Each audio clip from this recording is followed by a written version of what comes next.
Hi hello ನಮಸ್ತೆ ಎಲ್ಲರಿಗೂ inform media ಜಗತ್ತು ಚಾನಲಿನ ಮತ್ತೊಂದು ವಿಡಿಯೋಗೆ ಸುಸ್ವಾಗತ. ಸ್ನೇಹಿತರೆ, ಎಲ್ಲರೂ ಹೇಗಿದ್ದೀರಾ? ಎಲ್ಲರೂ ಚೆನ್ನಾಗಿದ್ದೀರಾ ಅಂದ್ಕೊಂಡಿದ್ದೀನಿ. ನಾನು ಕೂಡ ತುಂಬಾ ಚೆನ್ನಾಗಿದ್ದೀನಿ. ಎಲ್ಲರೂ ಚೆನ್ನಾಗಿದ್ದೀರಾ ಅಂದ್ಕೊಂಡು ಭಾವಿಸ್ಕೊಂಡು ಇವತ್ತಿನ ಒಂದು ವಿಡಿಯೋನ ಶುರು ಮಾಡಿಬಿಡೋಣ.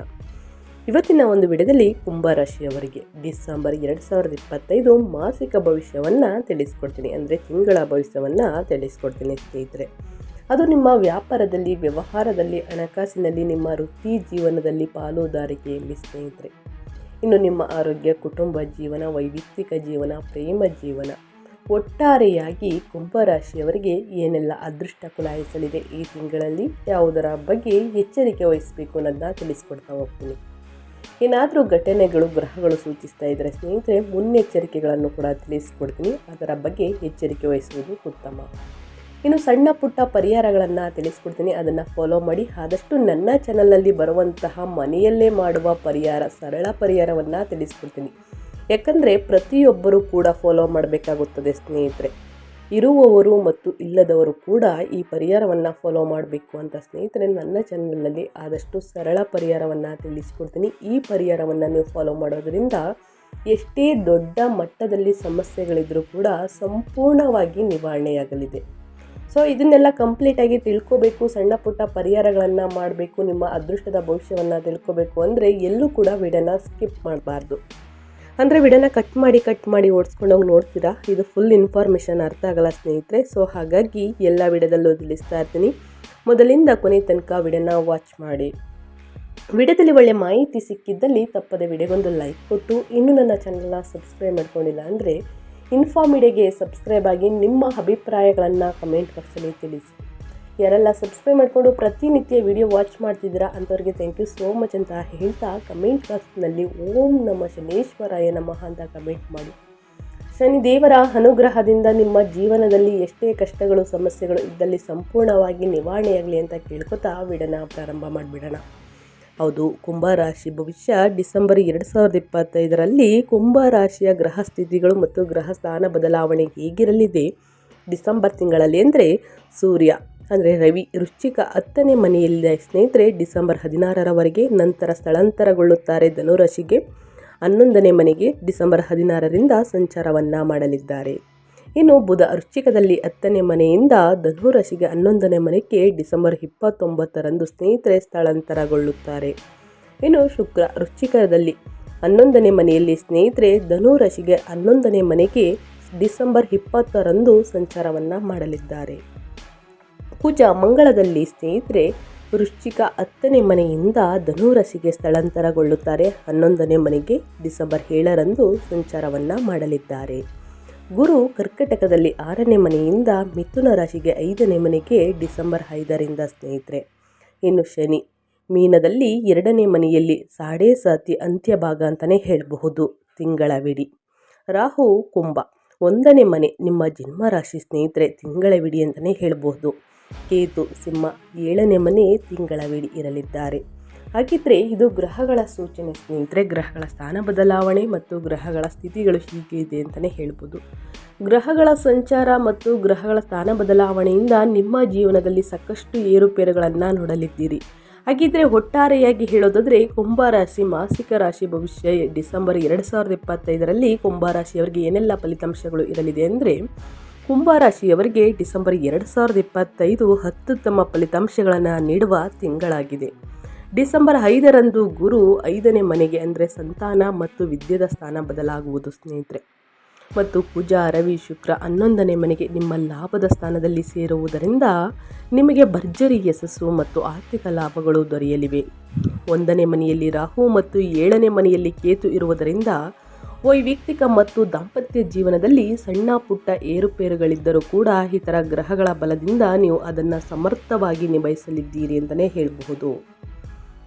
ಇನ್ನು ಅದೇ ರೀತಿ ವೃತ್ತಿ ಮತ್ತು ಉದ್ಯೋಗದ ಬಗ್ಗೆ ಹೇಳೋದಾದರೆ ಈ ತಿಂಗಳಲ್ಲಿ ಏನೆಲ್ಲ ಬದಲಾವಣೆಯನ್ನು ಕುಂಭರಾಶಿಯವರು ನೋಡಲಿದ್ದೀರಿ, ಯಾವುದರ ಬಗ್ಗೆ ಎಚ್ಚರಿಕೆ ವಹಿಸಬೇಕು ಅನ್ನೋದಾದರೆ, ಉದ್ಯೋಗಿಗಳಿಗೆ ಈ ತಿಂಗಳು ಬಹಳ ಉತ್ತಮವಾಗಿದೆ. ತಿಂಗಳ ಆರಂಭದಲ್ಲಿ ಡಿಸೆಂಬರ್ 16ರವರೆಗೆ ರವಿ 10ನೇ ಮನೆಯಲ್ಲಿ ರಾಜ್ಯದ ಸ್ಥಾನದಲ್ಲಿ ಇರುವುದರಿಂದ ವೃತ್ತಿಯಲ್ಲಿ ನಿಮ್ಮ ಗೌರವ ಹೆಚ್ಚಾಗುತ್ತದೆ. ಮೇಲಧಿಕಾರಿಗಳಿಂದ ಪ್ರಶಂಸೆಯನ್ನು ಪಡೆಯಲಿದ್ದೀರಿ ಸ್ನೇಹಿತರೆ. ನೀವು ಹೊಸ ಜವಾಬ್ದಾರಿಗಳನ್ನು ವಹಿಸಿಕೊಳ್ಳುವ ಅವಕಾಶವಿದೆ ಅಂತಲೇ ಹೇಳಬಹುದು.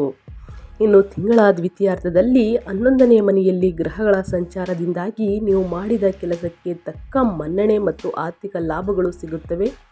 ಬಡ್ತಿ ಅಂದರೆ ಪ್ರಮೋಷನ್ ಅಥವಾ ಸಂಬಳ ಹೆಚ್ಚಳಕ್ಕಾಗಿ ಕಾಯುತ್ತಿರುವವರಿಗೆ ಇದು ಸಿಹಿ ಸುದ್ದಿಯನ್ನು ತರಲಿದೆ ಅಂತಲೇ ಹೇಳಬಹುದು. ಈ ತಿಂಗಳು ಸಹೋದ್ಯೋಗಿಗಳೊಂದಿಗೆ ಉತ್ತಮ ಬಾಂಧವ್ಯ ವೃದ್ಧಿಯಾಗುತ್ತದೆ ಸ್ನೇಹಿತರೆ.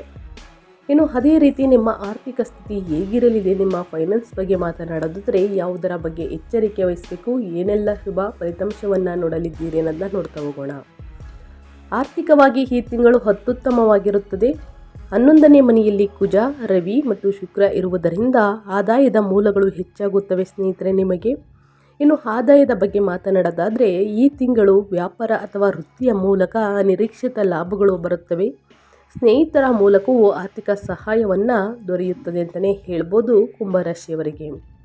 ಇನ್ನು ಖರ್ಚುಗಳ ಬಗ್ಗೆ ಮಾತನಾಡೋದಾದರೆ ಸ್ನೇಹಿತರೆ 2ನೇ ಮನೆಯಲ್ಲಿ ಶನಿ ಧನಸ್ಥಾನದಲ್ಲಿ ಇದ್ದರೂ ಲಾಭದ ಸ್ಥಾನ ಬಲವಾಗಿರುವುದರಿಂದ ಖರ್ಚುಗಳು ಹತೋಟಿಯಲ್ಲಿ ಇರುತ್ತವೆ. ಆದರೆ ಉಳಿತಾಯದ ಕಡೆಗೆ ಗಮನ ಹರಿಸುವುದು ಮುಖ್ಯ. ಅನಗತ್ಯ ಖರ್ಚುಗಳಿಂದ ಮುಂದಿನ ದಿನಗಳಲ್ಲಿ ಎದುರಾಗುವಲ್ಲಿದೆ ಹಣಕಾಸಿನ ಸಮಸ್ಯೆ. ಹಾಗಾಗಿ ಬಹಳಷ್ಟು ಎಚ್ಚರಿಕೆ ವಹಿಸಿ ಬೇಡದ ವಸ್ತುಗಳನ್ನು ಖರೀದಿ ಮಾಡುವುದನ್ನು ಆದಷ್ಟು ನಿಲ್ಲಿಸಿ ಸ್ನೇಹಿತರೆ. ಅದು ಗೃಹೋಪಯೋಗಿ ವಸ್ತುಗಳಿಗೆ ಸಾಕಷ್ಟು ಹಣ ಖರ್ಚು ಮಾಡಲಿದ್ದೀರಿ. ಅದರ ಬದಲು ಬೆಲೆ ಬಾಳುವಂತಹ ವಸ್ತುಗಳನ್ನು ಖರೀದಿ ಮಾಡಿ ಇಡಿ. ಮುಂದಕ್ಕೆ ಬೇಕಾಗುತ್ತದೆ. ನಿಮ್ಮ ಮಕ್ಕಳ ಭವಿಷ್ಯ ಉತ್ತಮವಾಗಿರಬೇಕು ಅಂದರೆ ಸ್ನೇಹಿತರೆ ಆಲೋಚಿಸಿ ನಿರ್ಧಾರಗಳನ್ನು ತೆಗೆದುಕೊಳ್ಬೇಕು. ಆಲೋಚಿಸಿ ಖರ್ಚುಗಳನ್ನು ಮಾಡಬೇಕು. ಇನ್ನು ಹೂಡಿಕೆಗಳ ಬಗ್ಗೆ ಮಾತನಾಡೋದಾದರೆ ಹೊಸ ಹೂಡಿಕೆಗಳಿಗೆ ಇದು ಸುವರ್ಣ ಕಾಲ. ಷೇರು ಮಾರುಕಟ್ಟೆ ಅಥವಾ ಮ್ಯೂಚುವಲ್ ಫಂಡ್ಸ್ ಮೂಲಕ ಲಾಭ ಬರುವ ಸಾಧ್ಯತೆ ಇದೆ ಸ್ನೇಹಿತರೆ. ಇನ್ನು ಕುಟುಂಬ ಮತ್ತು ಸಂಬಂಧಗಳ ಬಗ್ಗೆ ಹೇಳೋದಾದರೆ ನಿಮ್ಮ ಫ್ಯಾಮಿಲಿ ಮತ್ತು ರಿಲೇಷನ್ಶಿಪ್ ಬಗ್ಗೆ ಹೇಳೋದಾದರೆ ಏನೆಲ್ಲ ಬದಲಾವಣೆಯನ್ನು ನೋಡಲಿದ್ದೀರಿ, ಯಾವುದರ ಬಗ್ಗೆ ಎಚ್ಚರಿಕೆ ವಹಿಸಬೇಕು ಕುಂಭರಾಶಿಯವರು ಅನ್ನೋದಾದರೆ ಕೌಟುಂಬಿಕ ಜೀವನ ಆನಂದಮಯವಾಗಿರುತ್ತದೆ. ಗುರು 5ನೇ ಮನೆಯಲ್ಲಿ ಇರುವುದರಿಂದ ಸಂತಾನ ಅಪೇಕ್ಷಿತರಿಗೆ ಸಂತಾನ ಪ್ರಾಪ್ತಿಯ ಯೋಗವಿದೆ. ತುಂಬ ದಿನಗಳಿಂದ ಮಕ್ಕಳಾಗಿಲ್ಲ ಅನ್ನೋರಿಗೆ ಸ್ನೇಹಿತರೆ ಡಿಸೆಂಬರ್ ತಿಂಗಳಿನಿಂದ ಸಂತಾನ ಪ್ರಾಪ್ತಿಯ ಯೋಗವಿದೆ ಅಂತಲೇ ಹೇಳ್ಬೋದು ಕುಂಭರಾಶಿಯವರಿಗೆ. ಮಕ್ಕಳ ವಿದ್ಯಾಭ್ಯಾಸ ಅಥವಾ ವೃತ್ತಿಯಲ್ಲಿ ಪ್ರಗತಿ ಕಂಡು ಬರುತ್ತದೆ. ಸ್ನೇಹಿತರೊಂದಿಗೆ ಸೇರಿ ಪ್ರವಾಸಕ್ಕೆ ಹೋಗುವ ಅವಕಾಶವಿದೆ ಅಂತಲೇ ಹೇಳ್ಬೋದು. ಬಹಳಷ್ಟು ಎಚ್ಚರಿಕೆ ವಹಿಸಿ, ಕಳ್ಳತನ ಆಗುವ ಚಾನ್ಸಸ್ ಇರುತ್ತದೆ ಸ್ನೇಹಿತರೆ. ಪ್ರಯಾಣದ ಸಮಯದಲ್ಲಿ ಬೆಲೆ ಬಾಳುವ ವಸ್ತುಗಳನ್ನು ಕಳೆದುಕೊಳ್ಳಲಿದ್ದೀರಿ ಸ್ನೇಹಿತರೆ. ಈ ಘಟನೆ ಬಗ್ಗೆ ಎಚ್ಚರಿಕೆ ವಹಿಸಿ. ಆದರೆ 7ನೇ ಮನೆಯಲ್ಲಿ ಕೇತು ಮತ್ತು 1ನೇ ಮನೆಯಲ್ಲಿ ರಾಹು ಇರುವುದರಿಂದ ಜೀವನ ಸಂಗಾತಿಯೊಂದಿಗೆ ಸಣ್ಣ ಪುಟ್ಟ ಭಿನ್ನಾಭಿಪ್ರಾಯಗಳು ಬರಬಹುದು. ನಿಮ್ಮ ಅಹಂಕಾರ ಮತ್ತು ಕೋಪವನ್ನು ಕಡಿಮೆ ಮಾಡಿಕೊಂಡರೆ ದಾಂಪತ್ಯ ಜೀವನ ಸುಖಮಯವಾಗಿರುತ್ತದೆ ಅಂತಲೇ ಹೇಳಬಹುದು. ಇನ್ನು ನಿಮ್ಮ ಆರೋಗ್ಯದ ಬಗ್ಗೆ ಹೇಳೋದಾದರೆ ನಿಮ್ಮ ಹೆಲ್ತ್ ಬಗ್ಗೆ ಹೇಳೋದಾದರೆ ಏನೆಲ್ಲ ಬದಲಾವಣೆಯನ್ನು ನೋಡಲಿದ್ದೀರಿ, ಯಾವುದರ ಬಗ್ಗೆ ಎಚ್ಚರಿಕೆ ವಹಿಸಬೇಕು ಅನ್ನೋದನ್ನ ನೋಡ್ತಾ ಹೋಗೋಣ. ಆರೋಗ್ಯದ ವಿಷಯದಲ್ಲಿ ಈ ತಿಂಗಳು ತುಂಬಾ ಚೆನ್ನಾಗಿರುತ್ತದೆ. 11ನೇ ಮನೆಯಲ್ಲಿ ಗ್ರಹಗಳ ಸಂಚಾರದಿಂದ ಹಳೆಯ ಅನಾರೋಗ್ಯ ಸಮಸ್ಯೆಗಳಿಂದ ಮುಕ್ತಿಯನ್ನು ಪಡೆಯಲಿದ್ದೀರಿ ಕುಂಭರಾಶಿಯ ವ್ಯಕ್ತಿಗಳು. ನೀವು ತುಂಬ ಉತ್ಸಾಹದಿಂದ ಇರುತ್ತೀರಿ ಸ್ನೇಹಿತರೆ. ಆದರೆ 1ನೇ ಮನೆಯಲ್ಲಿ ರಾಹು ಇರುವುದರಿಂದ ಮಾನಸಿಕ ಆತಂಕ ಅಥವಾ ತಲೆನೋವಿನಂತಹ ಸಮಸ್ಯೆಗಳು ಬಾಧಿಸಬಹುದು. ಯೋಗ ಅಥವಾ ಧ್ಯಾನವನ್ನು ಮಾಡುವುದು ಉತ್ತಮವಾಗಿರುತ್ತದೆ. ಇನ್ನು ವ್ಯಾಪಾರವನ್ನು ಬಗ್ಗೆ ಹೇಳೋದಾದರೆ ಇದರ ಬಗ್ಗೆ ಸ್ನೇಹಿತರೆ ವ್ಯಾಪಾರ ಮತ್ತು ವ್ಯವಹಾರದ ಬಗ್ಗೆ ಹೇಳೋದಾದರೆ ಬಿಸ್ನೆಸ್ ಬಗ್ಗೆ ಹೇಳೋದಾದರೆ ಏನೆಲ್ಲ ಬದಲಾವಣೆಯನ್ನು ನೋಡಲಿದ್ದೀರಿ, ಯಾವುದರ ಬಗ್ಗೆ ಎಚ್ಚರಿಕೆ ವಹಿಸಬೇಕು ಅನ್ನೋದನ್ನ ನೋಡ್ತಾ ಹೋಗೋಣ. ವ್ಯಾಪಾರಿಗಳಿಗೆ ಇದು ಲಾಭದಾಯಕ ತಿಂಗಳು. 11ನೇ ಮನೆಯಲ್ಲಿ ಗ್ರಹಗಳ ಬಲದಿಂದ ವ್ಯಾಪಾರದಲ್ಲಿ ಲಾಭಗಳು ಗಣನೀಯವಾಗಿ ಹೆಚ್ಚಾಗುತ್ತದೆ. ಹೊಸ ಒಪ್ಪಂದಗಳು ಕುದುರುತ್ತವೆ. ವ್ಯಾಪಾರ ವ್ಯವಹಾರ ವಿಸ್ತರಣೆಗೆ ಇದು ಸರಿಯಾದ ಸಮಯ. ಇನ್ನು ಪಾಲುದಾರಿಕೆ ವ್ಯಾಪಾರ ವ್ಯವಹಾರದಲ್ಲಿ ಇರುವವರು ಪಾಲುದಾರರೊಂದಿಗೆ ಸೇರಿ ಹೊಸ ಯೋಜನೆಗಳನ್ನು ರೂಪಿಸುತ್ತಾರೆ ಸ್ನೇಹಿತರೆ. ಇನ್ನು ಮಾರುಕಟ್ಟೆಯಲ್ಲಿ ನಿಮ್ಮ ವ್ಯಾಪಾರಕ್ಕೆ ಒಳ್ಳೆಯ ಹೆಸರು ಸಿಗುತ್ತದೆ ಅಂತಲೇ ಹೇಳ್ಬೋದು. ಹೊಸದಾಗಿ ಹೂಡಿಕೆಯನ್ನು ಮಾಡ್ತೀನಿ ಅಂದರೆ ಸ್ನೇಹಿತರೆ ಸರಿಯಾದ ವ್ಯಕ್ತಿಯೊಂದಿಗೆ ಸರಿಯಾದ ಯೋಚನೆ ಮಾಡಿ ಸರಿಯಾದ ನಿರ್ಧಾರಗಳನ್ನು 1 ಅಥವಾ 2-3 ಬಾರಿ ಯೋಚಿಸಿ ನಿರ್ಧಾರಗಳನ್ನು ತೆಗೆದುಕೊಂಡು ಈ ತಿಂಗಳು ಹೂಡಿಕೆಯನ್ನು ಮಾಡಬಹುದು. ಈ ಹೂಡಿಕೆಯನ್ನು ಮಾಡುವುದರಿಂದ ಲಾಭವನ್ನು ಮುಂದಿನ ದಿನಗಳಲ್ಲಿ ಗಳಿಸಲಿದ್ದೀರಿ. ಯಾರನ್ನು ಅತಿಯಾಗಿ ಕುರುಡರಾಗಿ ನಂಬುವುದಕ್ಕೆ ಹೋಗಬೇಡಿ. ಅದು ವ್ಯಾಪಾರ ವ್ಯವಹಾರ ಪಾಲುದಾರಿಕೆಯಲ್ಲಿ ಸ್ನೇಹಿತರೆ, ಏಕೆಂದರೆ ಅವರಿಂದ ಮೋಸ ಹೋಗುವ ಚಾನ್ಸಸ್ ಅತಿ ಹೆಚ್ಚಿರುತ್ತದೆ. ಹಾಗಾಗಿ ಅದು ಕುಟುಂಬದವರಾಗಲಿ, ಒಡ ಹುಟ್ಟಿದವರಾಗಲಿ, ನಿಮ್ಮ ಸ್ನೇಹಿತರಾಗಲಿ, ನಿಮ್ಮ ಬಂಧು ಬಳಗದವರಾಗಲಿ ಸ್ನೇಹಿತರೆ ಅತಿ ಹೆಚ್ಚಾಗಿ ಯಾರನ್ನು ನಂಬುವುದಕ್ಕೆ ಹೋಗಬೇಡಿ. ಇನ್ನು ವಿದ್ಯಾರ್ಥಿಗಳ ಬಗ್ಗೆ ಹೇಳೋದಾದರೆ ವಿದ್ಯಾರ್ಥಿಗಳಿಗೆ ಇದು ಅದ್ಭುತ ಸಮಯ. 5ನೇ ಮನೆಯಲ್ಲಿ ಗುರು ವಿದ್ಯಾಕಾರಕ ಇರುವುದರಿಂದ ಓದಿನಲ್ಲಿ ಆಸಕ್ತಿ ಏಕಾಗ್ರತೆ ಹೆಚ್ಚಾಗುತ್ತದೆ. ಸ್ಪರ್ಧಾತ್ಮಕ ಪರೀಕ್ಷೆಗಳಲ್ಲಿ ಜಯವನ್ನು ಸಾಧಿಸಲಿದ್ದೀರಿ. ಉನ್ನತ ವ್ಯಾಸಂಗಕ್ಕಾಗಿ ವಿದೇಶಕ್ಕೆ ಹೋಗಲು ಬಯಸುವವರಿಗೆ ಶುಭ ಫಲಗಳು ಸಿಗಲಿದೆ. ಸೃಜನಶೀಲ ಕ್ಷೇತ್ರದಲ್ಲಿರುವಂತಹ ವಿದ್ಯಾರ್ಥಿಗಳು ಹೆಚ್ಚು ಕಾಣಿಸಿಕೊಳ್ಳುತ್ತಾರೆ ಅಂತಲೇ ಹೇಳಬಹುದು. ಸೊ ಹಾಗಾಗಿ ಸ್ನೇಹಿತರೆ, ಸಾಕಷ್ಟು ಅದೃಷ್ಟದ ಫಲಿತಾಂಶವನ್ನು ನೋಡಲಿದ್ದೀರಿ. ಯಾರಿಗೂ ಕೂಡ ಸಾಲ ಕೊಡುವುದಕ್ಕೆ ಹೋಗಬೇಡಿ, ಸಾಲ ತೆಗೆದುಕೊಳ್ಳುವುದಕ್ಕೆ ಹೋಗಬೇಡಿ. ಇನ್ನು ಆಸ್ತಿಯನ್ನು ಮಾರಾಟ ಮಾಡುವುದಕ್ಕೆ ಸ್ನೇಹಿತರೆ ಈ ತಿಂಗಳು ಮಿಶ್ರ ಫಲಿತಾಂಶವನ್ನು ನೋಡಲಿದ್ದೀರಿ. ಆಸ್ತಿಯನ್ನು ಖರೀದಿ ಮಾಡುವುದಕ್ಕೂ ಕೂಡ ಮಿಶ್ರ ಫಲಿತಾಂಶವನ್ನು ನೋಡಲಿದ್ದೀರಿ. ಇನ್ನು ವಾಹನವನ್ನು ಖರೀದಿ ಮಾಡಬಹುದು ಸ್ನೇಹಿತರೆ, ಆದರೆ ಸಣ್ಣ ಪುಟ್ಟ ಗಾಯಗಳಾಗುವಂತಹ ಸೂಚನೆಯನ್ನು ಗ್ರಹಗಳು ಸೂಚಿಸುತ್ತಿದೆ. ಈ ಘಟನೆ ಬಗ್ಗೆ ಬಹಳಷ್ಟು ಎಚ್ಚರಿಕೆ ವಹಿಸಿ. ನಿಮ್ಮ ಆರೋಗ್ಯದಲ್ಲಿ ಮುಂದಿನ ದಿನಗಳಲ್ಲಿ ಉತ್ತಮ ಆರೋಗ್ಯವನ್ನು ಪಡೆದುಕೊಳ್ಬೇಕು ಅಂದರೆ ಪ್ರತಿದಿನ ಯೋಗ ಧ್ಯಾನವನ್ನು ಮಾಡಿ, ಮೆಡಿಟೇಷನನ್ನು ಮಾಡಿ ಅಂತ ಹೇಳ್ತಾ, ಇನ್ನು ಸಣ್ಣ ಪುಟ್ಟ ಸಮಸ್ಯೆಗಳಿಗೆ ಏನೆಲ್ಲ ಪರಿಹಾರಗಳನ್ನು ಮಾಡಬೇಕು ಅನ್ನೋದನ್ನ ತಿಳಿಸ್ಕೊಡ್ತಾ ಹೋಗ್ತೀನಿ. ಈ ತಿಂಗಳಲ್ಲಿ ಸ್ನೇಹಿತರೆ ಗ್ರಹಗಳ ಅನುಕೂಲಕ್ಕಾಗಿ ಮತ್ತು ದೋಷ ಪರಿಹಾರಕ್ಕಾಗಿ ಈ ಪರಿಹಾರಗಳನ್ನು ಮಾಡಬೇಕಾಗುತ್ತದೆ. ಶನಿ ದೋಷ ನಿವಾರಣೆಗೆ 2ನೇ ಮನೆಯಲ್ಲಿರುವಂತಹ ಸಾಡೆ ಸಾತಿ ಅಂತ್ಯ ಶನಿಯ ಪ್ರಭಾವ ತಗ್ಗಿಸಲು ಶನಿವಾರದಂದು ಬಡವರಿಗೆ ಅನ್ನದಾನ ಅಥವಾ ವಸ್ತ್ರದಾನ ಮಾಡಿ.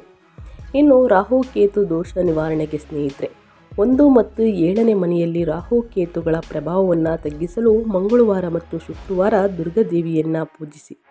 ಇನ್ನು ಗುರು ಚರಿತ್ರೆ 5ನೇ ಮನೆಯಲ್ಲಿ ಗುರುವಿನ ಅನುಗ್ರಹಕ್ಕಾಗಿ ಗುರುವಾರದಂದು ಸಾಯಿಬಾಬಾ ಅಥವಾ ದತ್ತಾತ್ರೇಯ ಸ್ವಾಮಿಯನ್ನು ಅಥವಾ ರಾಘವೇಂದ್ರ ಸ್ವಾಮಿಯನ್ನು ಆರಾಧಿಸಿ. ಇನ್ನು ಗಣಪತಿ ಪೂಜೆ ವಿಘ್ನಗಳ ನಿವಾರಣೆಯಾಗಲು ನಿತ್ಯ ಗಣಪತಿಯನ್ನು ಪ್ರಾರ್ಥಿಸಿ ಸ್ನೇಹಿತರೆ.